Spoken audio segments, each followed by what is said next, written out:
घरोघरी मातीच्या चुली या मालिकेच्या येणाऱ्या भागामध्ये आपल्याला पाहायला मिळणार आहे. ते म्हणजेच की ऐश्वर्याला जानकी सडा कसा टाकायचा हे शिकवत असते. परंतु ते शिकवत असताना अचानक नानाच्या अंगावर ऐश्वर्या पाणी टाकते. त्यामुळे ते अत्यंत चिडत असतात आणि म्हणत असतात की जानकी, तुला अगोदरच समजावलं होतं, हिला कोणतंही काम जमणार नाही, तू का आगाऊपणा केला. जानकीलाच ते ओरडत असतात, तिकडनं निघून गेलेले असतात.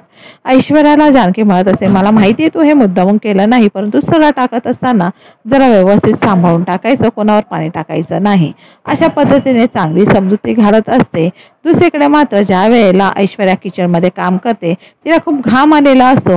हे सारंगला काही बघवत नाही आणि म्हणूनच तिच्यासाठी तो फॅन घेऊन येतो.